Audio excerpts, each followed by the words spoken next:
Well, it's 3 o'clock on a Thursday, 4 o'clock Eastern time. So you know what time that is. It's Spark Live time. Yes, sir. How you doing? I'm doing okay. I'm in Arkansas, so On the road. on the road again. That's it. Yep. Well, um, I think this is going to be kind of a short one today. I know we're going to talk a little bit. We've got a few people coming in. Hey, everybody, when you come in, just give us a thumbs up or a like. Let us know you're there so that we can acknowledge you. Thanks, Chuck, for the thumbs up. Appreciate that. Um, all right. Do we have any announcements or anything? I feel like lately everything's been AI and Chat GPT. Like we ought to give some sort of weekly update on the state of our world with regard to artificial intelligence, but maybe not. Well, I do know they're trying to slow it down. They have Yeah, they thought they were coming out with five, and now they said nope, they're not going to come out with five. That already they're into different technology, which I think that's what the most fascinating thing is the people that actually built Chat GPT are now saying it's old technology. And I'm yeah, going, it came out in November. I mean, we know it's been around for a lot longer, but you know what I'm saying. yeah. Everybody keeps talking about the new NVIDIA chips that are coming out that are going to power a lot of the next generation of everything. Um, and I think those, I don't know if they've dropped just yet or not, but when that happens, I know that there's a lot that they think that they're going to be able to do that they can't do right now. Um, Already, pushing the limits of, or pushing new ideas, new boundaries, everything else. But Yeah. it constantly stays fascinating. Hey, Mark, appreciate you being here, man. Let me Uh, tell you, I think at this point, all we have to do is just hold on because there's not much we can do about change. We're just going to have to know things are going to change. And so we've got to go with it. yeah, for sure. It just continues to become more and more useful to me, though. Like, I mean, in terms of quickly writing a prompt, or I mean, writing something that gives me an idea or a title for a blog post, or things like that. It's constantly showing me that it has utility and use Yeah. and speeds things up just in terms of everyday content workflow. So it's pretty cool with that regard. Yeah, and when it comes to like content and SEO and what you want online, I've been in a couple of different webinars this past week that really is it's for ideas for spark your creativity. All that kind of stuff is great, but don't generate something and use it. It's kind of ideation but not generation. Yeah, it's a collaborator. It's Yeah. somebody to bounce ideas off of, get you thinking in a direction, firming up concepts and ideas and ways of putting things. I mean, it does much better when you give it an idea of what it needs to write. And if that's, a shorter amount of content, then it tends to do a lot better. But yeah, it's got a Yeah. lot of utility. So let's jump into today's topic because we're going to talk about the top three things a or a company can do um, to stand out in their local marketing. Okay.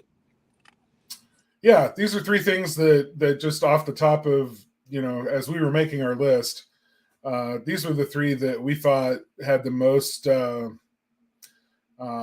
just immediate application. Like, I mean, you could start doing things right now, and these could have big payoffs if you did. Yeah, absolutely. Yeah, so let's just dive into the first one. Sure. This is around the idea of expertise. We talk about EAT a lot, and Hmm. EATT, expertise being the E in that, authority, trustworthiness. But And the second E is experience. So it's expertise, experience, trustworthy, authoritarian. oh, it's Author EEAT. Yeah, EAT now. Yeah, they added another E. right. I So thought it was instead of another eat, T. it's eat. Eat. Yeah, that's how it works. So becoming a trustworthy expert. everybody says they're an expert. Trust me, I'm an expert. But oftentimes that has the unintended consequence of backfiring on you. I mean, the moment that you say, trust me, I'm an expert, is the moment that some people put up red flags and say, yeah, maybe not. Demonstrating expertise, demonstrating trustworthiness, those are the only ways to really do that. And that takes a commitment. I mean, it takes being visible, being out there. Taylor and I don't get together and just do this because we like hearing ourselves talk. We do this Spark Live because this is one of the ways that we intend to continue generating that expertise and that trustworthiness with regard to our brand and our company. We put it out there and let people hear what we have to say. As they go about and live their lives, they're going to encounter different ideas, but hopefully they'll find that our ideas are trustworthy and full of expertise. So lots of opportunities for that. Taylor, you mentioned one of your realtor friends. What were you thinking about? Well, I've got a realtor friend here in town that there's a couple of things that she does. One is she has become the expert on a radio show every Saturday morning or every third Saturday. I can't remember. It's every week now or I can't remember. But she goes on and she talks about the state of real estate here in Nashville, Tennessee. It's just not about selling or buying, she talks about all that, but she talks about the state of real estate, how it's doing compared to other places. I mean, she's very well versed in everything about the real estate in Nashville. So, that has helped establish her, and she got that gig by really just reaching out to the people that ran the program and said, I listen to this every single week, and you guys are missing something because it's all about Nashville. You're really missing something when it comes to real estate. You're not talking about one of the things that a lot of people in Nashville are very, very interested in. And they were like, oh, well, come on and talk about it. So they invited her in, and they've never let her go. So, that is one of those things. I know there's a chimney guy in Houston, Texas. Hopefully Lee won't kill me because I've mentioned his name. Lee Roth, he's done a podcast, just something very similar to what we do, a live podcast, and put it out there where he interviews home inspectors and electricians and HVAC and, different people that he interviews in his, in Houston, and gives them a platform to speak. But he interviews, finds out what they do, what's the most common problems they see, all those kind of things. It's kind of a homeowner's, live. So you've got that. There are all kinds of things. I know there was one, I don't know if they still do it, but in Wisconsin, there was a local show. I know Nashville has, I think, 2 at 2 on, and the different local programs. And somehow they got involved with that. And the morning show, about once a week, he was invited on there, and he showed all the different things that people need to know about their fireplaces and their chimney systems and, all that. Well, how did he get that? Well, same thing. He actually went to the station and said, this is something people need to know about. So, but you have to step out of your comfort zone to do that. And there's some other things that you can do that may not be that big on that big a scale. Traditional media, but yeah, I mean, there's things you can do online with YouTube videos. Quite a bit of content that you can create, just showing people what common problems look like in your industry, what those problems really mean, what they are.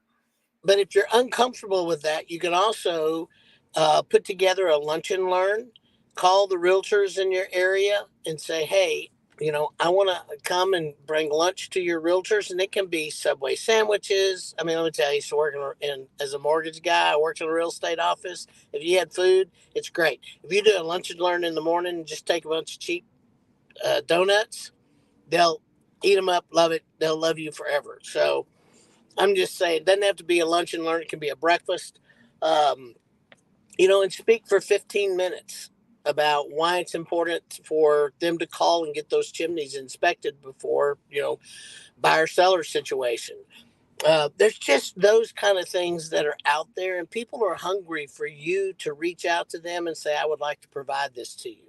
But that's how you become a trustworthy expert, is you have to go out and you have to talk to people. You have to tell them what you do. You have to tell them why what you do is important, your certifications. I mean, all these things build trust, all of it. Yeah. Yeah. I'm just thinking of the lowest possible. I can't hear you, Carter. Really? Can't hear me? I'm wondering if my internet connection is bad today. We've had constant problems with Xfinity lately, so that could be partly what it is. Can you hear me?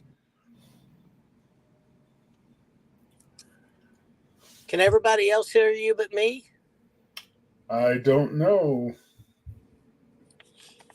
Yeah, Chuck says he can. Let me see.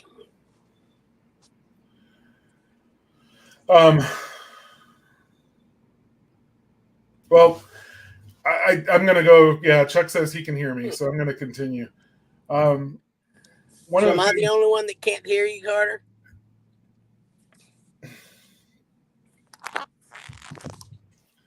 Yes. Let me just text you.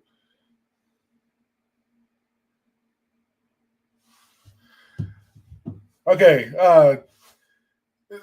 My thought was this: low-hanging fruit. I mean, don't think about this in terms of like, well, now I got to start a YouTube channel, and then I've got to, go and create some sort of radio personality kind of thing, and create this whole big thing. I mean, it can just be as simple as taking your phone with you every time you get on a roof, taking pictures or video of what it is that you're doing that day, and letting people know that, this is what we do. This is a common thing that we see.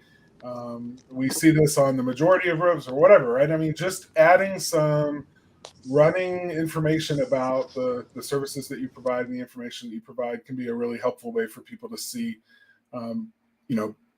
into the world that you live in, and it can provide a lot of good content too that builds that trust. So, all right, let's move on to the next one. Are you there? Can you hear me?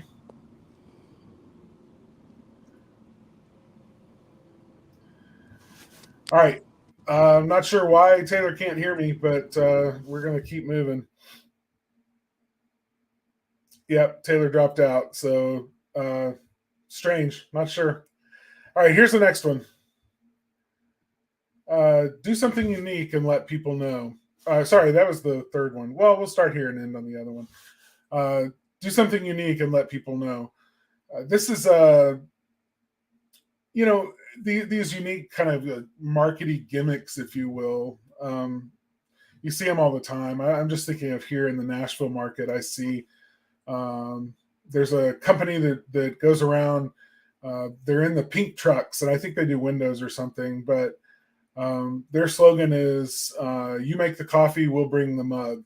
So when they show up to give you an estimate, they bring you this pink mug. The pink is their color. It's their brand color. And they bring a mug and they hand you a mug. So that's like their little thing. It's kind of unique, and it's become really well known. And people actually keep the mug, and they'll use it when company comes over, because people know who the company is, and it's sort of a souvenir, if you will, because it's become well known. So something else. I mean, these little catchphrases and slogans like "Happy You'll Be" or "The service is free." There's a home services company here in Nashville that uses that slogan, and it's well known and it's easy to say. They end their commercials that way. It's just kind of become a thing for them. And those little things you might think are just silly, but if you're consistent with them and you do them over and over and over again, and let people see that, it can actually become a real distinguisher for you. So it can become a unique way of just getting attention. So anything you can do to create uniqueness, right? That could just be a bright color on your uniforms. That could be you know, could be, you know, the shape of, you know, I don't know. I can't think of any examples right now, but I mean, like specifically brand wise that you could create, but doing something unique and letting people see that just becomes a distinguisher. It becomes something, you know, a stunt almost. Like there was there was a plumber I think years ago that got on a billboard, did something on a billboard. I can't remember. Stayed up there for like 3 days or something, and he got local news and radio to cover it. They kept talking about this crazy plumber who's up on a billboard. Maybe it was a water tower. I don't remember. It was a little stunt, but I mean, he got so much mileage out of that, so much traction out of that, because you know, not many people are crazy enough to actually do it. So sometimes crazy works. You know, sometimes doing the thing that people tell you is a stupid idea. So I'll give you I wish I had it with me in my office. I don't. We just went to the NCSG convention, and while we were there at our booth, we wore these silly hats. They look like octopuses. They're literally like a you put it on, the head is up here with eyes and a grin, and then the arms, the legs of the octopus kind of cascade down on your shirt. And they were stupid, they were silly, they were purple and just a lot of fun. But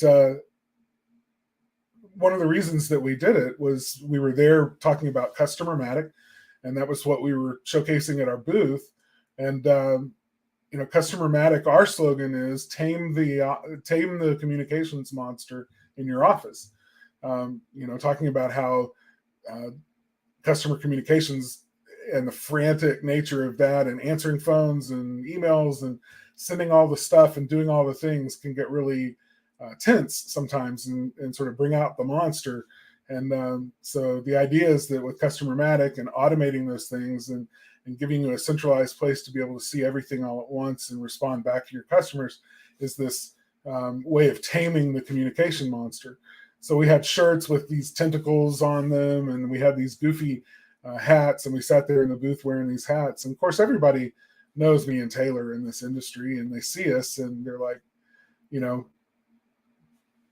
any other time, if we weren't wearing the hats, they would just see us and say hi and, you know, move along.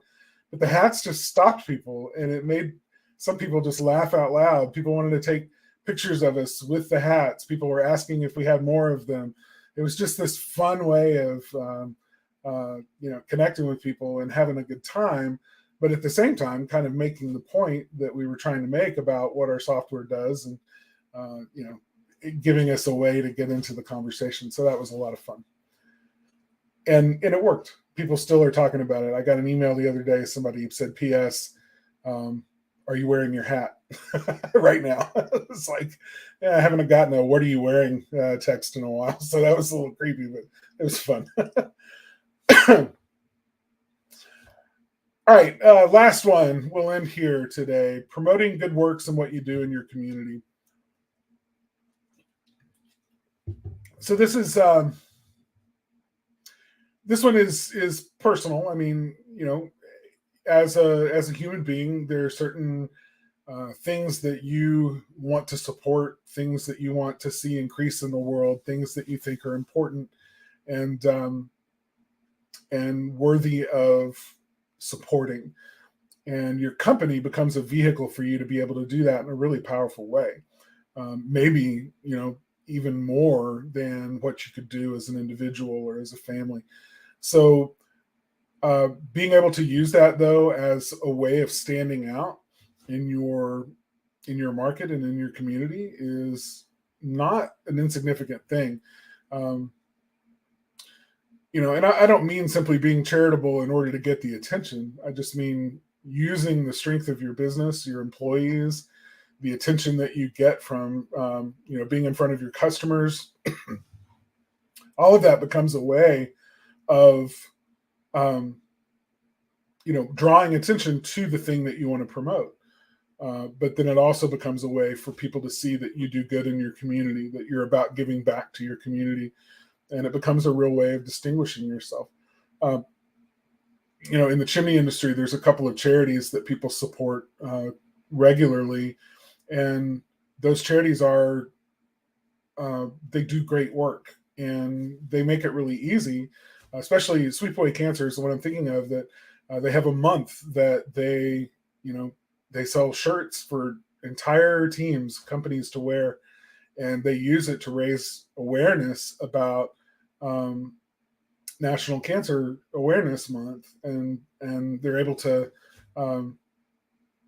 raise money from customers and use that to reach certain goals that the company has for supporting the organization. It becomes a really cool and powerful way for them to be present in their market. And everybody knows somebody who's been affected by cancer. Nobody's offended that they're asking the customer to if they're interested in supporting that. Some of them are quite proud, and that's received very well. It's very welcome to be able to have a way of giving. So it's become a very effective strategy for the charity, but it's become an even more effective strategy for local services that are using it to bring attention to it and to let their community know that they're involved and they're plugged into something. They're giving back to their community. They're giving back to their industry. So very powerful way of making a statement, and a way of distinguishing yourself as well. So those are the three: becoming a trustworthy expert, doing something unique and letting people know, and then promoting the things that you do that give back to the community. So we're going to end it there. A little bit short today, but that's all right. Return the time back to you, and we'll go on our way and see you next time. Just a reminder that Spark Live is, I've got messages from Tom over here. I better just check out real quick. Oh, he's got the hat. He's got the pictures of the hat. I wish I had a way of sharing those up. Unfortunately, I do not. We'll have to put those up there some other way. Thanks for sharing that, though, Tom. I appreciate it. Okay, so anyway, Spark Live, find it anywhere that you watch or listen to podcasts. You can find us on YouTube, Spotify, iTunes, Google Play, Podvine, et cetera, et cetera. Make sure that you share us with other people too. Anybody that's got a home service business, doesn't matter what industry, they can benefit from a lot of the marketing expertise and tips that we try to share every week. So would appreciate you sharing us around, letting other people know. And next week, we are going to be talking about top 3 ways that home service businesses can stand out. Nope, that's wrong. Let me get you what we're talking about. 3 things that are different for home service businesses when it comes to marketing. Things that home service companies have to deal with that not every kind of company has to deal with when it comes to digital marketing. So we're going to talk about that a little bit.